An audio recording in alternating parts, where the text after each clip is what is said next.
नवरात्रों का व्रत रखते हैं या कोई और भी व्रत रखते हैं तो उस दौरान एक तो हम सीमित मात्रा में खाना खाते हैं और बहुत सी जो खाने पीने की हमारी रेगुलर डाइट में जो खाने पीने की चीजें होती हैं उसका हम परहेज करते हैं, जिससे हमारे शरीर में डिहाइड्रेशन की कंडीशन उत्पन्न होने लगती है। हमारा शरीर जो होता है वो थकान महसूस करने लगता है क्योंकि हमारे शरीर में एनर्जी का लेवल काफी कम होने लगता है। हमारे शरीर में जो इलेक्ट्रोलाइट होते हैं उसका बैलेंस बिगड़ने लगता है। और ऐसा इसलिए होता है क्योंकि जब हम व्रत रखते हैं तो व्रतों के दौरान हम अपनी डाइट में से सीरियल और पल्सेस को बिल्कुल अलग कर देते हैं या उनका सेवन नहीं करते। और जो सीरियल और पल्सेस होती हैं वो हमारी एनर्जी का एक मेन सोर्स होता है। और जब हम अपनी डाइट से एनर्जी को ही अलग कर देंगे तो हमारे शरीर में एनर्जी का लेवल कम हो जाएगा और जिसके कारण हमें थकान महसूस होने लगेगी। दूसरा होता है कि जब व्रत की कंडीशन होती है उसमें सबसे कॉमन प्रॉब्लम होती है कब्ज यानी कॉन्स्टिपेशन की, क्योंकि व्रतों के दौरान एक तो हम पानी कम अमाउंट में पीते हैं जिससे हमारे शरीर में डिहाइड्रेशन की कंडीशन उत्पन्न हो जाती है। दूसरा, जब हम सीमित मात्रा में खाना खाते हैं तो हमें जो डाइटरी फाइबर होते हैं वो अपने रिक्वायरमेंट के अनुसार नहीं मिल पाते और हमें इंडाइजेशन की प्रॉब्लम होने लगती है जिससे हमें कॉन्स्टिपेशन की शिकायत रहने लगती है व्रतों के दौरान। अगर आप ये चाहते हैं कि आपको व्रतों के समय इन समस्याओं का सामना ना करना पड़े तो आपको ये पता होना चाहिए कि जब आप व्रत रखते हैं तो उस टाइम आपको क्या चीज़ खानी है और किस चीज़ का परहेज करना है। तो आज इस वीडियो में यही बात करेंगे कि आपको व्रतों के दौरान क्या खाना चाहिए और क्या नहीं। व्रतों के दौरान कुछ लोग ऐसे होते हैं कि जो 9 के 9 व्रतों में या पूरे नवरात्रि तला भुना भोजन करते हैं, चाहे वो कुट्टू के आटे की पूरियों का सेवन करे, चाहे पकौड़ी का या फिर पराठे का ही सेवन करे। इसके अलावा वो व्रतों की नमकीन या घी में तले हुए जितने भी ड्राई फ्रूट्स होते हैं उनका भी सेवन करते हैं। और व्रतों के लिहाज से देखा जाए तो ऐसी डाइट बिल्कुल भी ठीक नहीं होती आपकी हेल्थ के लिए।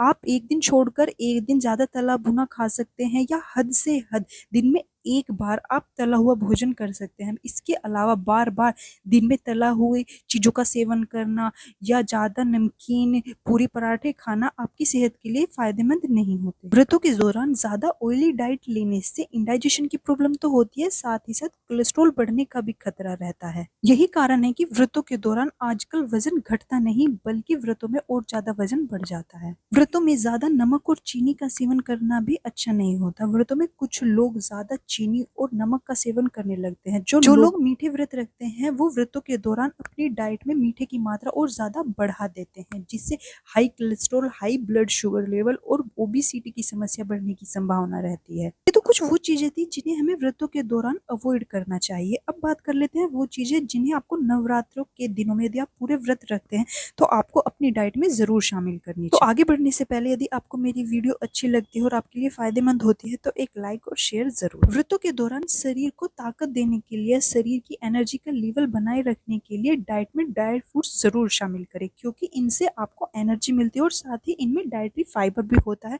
जो व्रतों के दौरान इंडाइजेशन की समस्या को दूर करता है। पर इतना ध्यान रखें कि आप ज्यादा घी में तले हुए ड्राई फ्रूट्स का सेवन ना करें। ड्राई फ्रूट्स को जहां तक हो रात को भिगोकर सुबह उनका सेवन करें या दिन में आप ऐसे भी कर सकते हैं। जब आप व्रत रखते हैं तो आपको ज्यादा से ज्यादा पानी पीना चाहिए, क्योंकि व्रतों में शरीर में डिहाइड्रेशन की कंडीशन उत्पन्न हो जाती है और बॉडी को हाइड्रेट रखने के लिए आप जितना ज्यादा पानी पिएंगे उतना आपके लिए फायदेमंद होगा और साथ ही व्रतों में कॉन्स्टिपेशन की समस्या नहीं होगी। वाटर के बारे में, जिस दिन आपका व्रत होता है उस दिन जब भी आप अपना खान पान शुरू करते हैं तो सबसे पहले आप शुरुआत कोकोनट वाटर से करनी चाहिए, क्योंकि कोकोनट वाटर आपकी बॉडी को हाइड्रेट भी रखता है, आपको एनर्जी प्रोवाइड करता है। क्योंकि कोकोनट वाटर के अंदर काफी सारे न्यूट्रिएंट पाए जाते हैं जैसे vitamin C, calcium, fibre, iron, phosphorus, sodium, zinc, कोबर।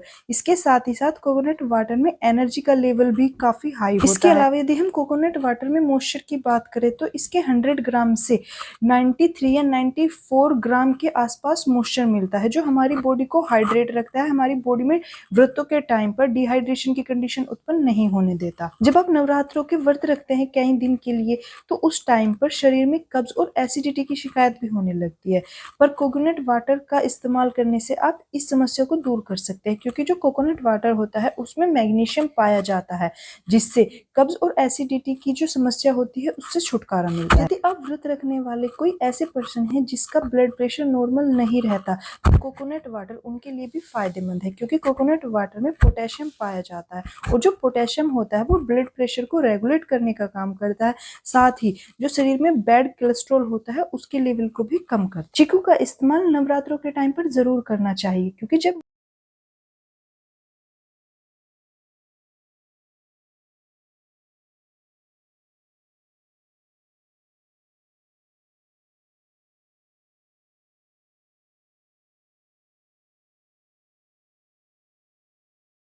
जब नवरात्रे स्टार्ट होते हैं उस टाइम पर मौसम चेंज होने लगता है और मौसम चेंज होने के समय पर जो इन्फेक्शन का खतरा वो बढ़ जाता है।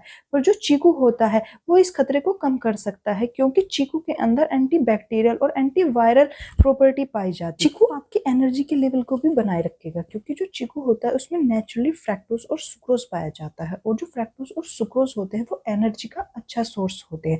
यही कारण होता है कि जो चीकू फल है उसको इंस्टेंट एनर्जी का सोर्स भी माना जाता है। साथ ही चीकू में डाइटरी फाइबर भी पाया जाता है, जो व्रतों के दौरान कॉन्स्टिपेशन की समस्या होती है उसको कम कर देता है। इसके अलावा जो चीकू होता है उसमें पोटेशियम भी पाया जाता है, जो आपके ब्लड प्रेशर को भी रेगुलेट करेगा। पर यदि आप कोई ऐसे पर्सन है जिनका ब्लड शुगर लेवल हाई होता है या उनको डायबिटीज की समस्या है, तो वो लोग व्रतों में चीकू का सेवन बिल्कुल ना करें। Vitamin B6, potassium, dietary fibre जो होता है वो काफी भरपूर मात्रा में पाया जाता है। इसका सेवन करने से आपको तुरंत एनर्जी मिलती है और व्रतों के टाइम पर आपको कमजोरी महसूस नहीं होगी। केला होता है उसमें एंटीऑक्सीडेंट भी पाए जाते हैं, और एंटीऑक्सीडेंट इम्यूनिटी पावर को बूस्ट करने का काम करते हैं। जैसे कि आप जानते ही हैं कि जो नवरात्रे होते हैं वो हमेशा जब सीजन चेंज होता है उस टाइम पर आते हैं, और उस टाइम जो वायरस और बैक्टीरिया का खतरा ज्यादा हो जाता है। यदि आप बनाना का सेवन करेंगे तो इससे आपकी जो इम्यूनिटी पावर होगी वो कुछ हद तक इम्प्रूव होगी, जिससे आप इन समस्याओं से बच पाएंगे। बस आपको कुछ बातों का ध्यान रखना है कि यदि आप कोई ऐसे व्यक्ति हैं व्रत रखने वाले जिसको डायबिटीज की समस्या होती है, तो उन लोगों को ऐसे बनाने का सेवन करना है जो ज्यादा पका हुआ ही नहीं होता, जिस पर ब्राउन कलर के स्पॉट नहीं होते। जो बनाना येलो होता है, थोड़ा कच्चा कच्चा सा होता है, वो ही डायबिटिक के पेशेंट व्रतों के दौरान अपने डाइट में शामिल करे, क्योंकि इनमें स्टार्च का लेवल ज्यादा होता है और शुगर का लेवल कम होता है। ज्यादा पके हुए केले में शुगर का लेवल ज्यादा होता है, जो आपके ब्लड शुगर लेवल को इंक्रीज कर सकता है। व्रतों के टाइम पर यदि आप शरीर में होने वाली डिहाइड्रेशन को दूर करना चाहकर अपनी बॉडी को हाइड्रेट रखना चाहते हैं, तो इसके लिए आप अपनी डाइट में जो खीरा या कुकुम्बर होता है उसका सेवन भी जरूर करें। इसके अलावा जो कुकुम्बर होता है वो डाइटरी फाइबर का भी अच्छा सोर्स होता है, जो आपकी इंडाइजेशन की प्रॉब्लम को दूर करेगा और नवरात्रों के टाइम पर आपका डाइजेशन अच्छा रहेगा। तो के टाइम पर यदि आपको संतरे से एलर्जी नहीं है तो उस टाइम पर आपको संतरे का सेवन भी जरूर करना चाहिए। पर जिन लोगों को संतरे से एलर्जी होती है, उनका गला खराब हो जाता है, तो उन लोगों को नहीं करना चाहिए। बाकी सबको संतरे का सेवन करना चाहिए, क्योंकि संतरा होता है उसमें vitamin C, phosphorus, calcium, sodium पाया जाता है। ये शरीर को एनर्जी तो देता ही है, साथ ही जो शरीर की इम्यूनिटी पावर को भी बूस्ट करता है, क्योंकि इसमें एंटीऑक्सीडेंट पाए जाते हैं। इसके अलावा जो संतरा होता है वो बॉडी को हाइड्रेट भी रखता है, क्योंकि संतरे के अंदर 84% तक पानी पाया जाता है। इसके अलावा संतरे में डाइटरी फाइबर भी मौजूद होता है, जो कब्ज की समस्या को भी दूर करता है। ये नहीं कह रही कि मैंने आपको जिन जिन फ्रूट्स के बारे में बताया आप उन सभी को रेगुलर व्रतों के दौरान अपनी डाइट में शामिल करें। उनमें से आप 2 या 3 फ्रूट्स भी व्रतों के दौरान अपनी डाइट में शामिल कर लेंगे तो वो भी आपके लिए काफी फायदेमंद साबित होंगे।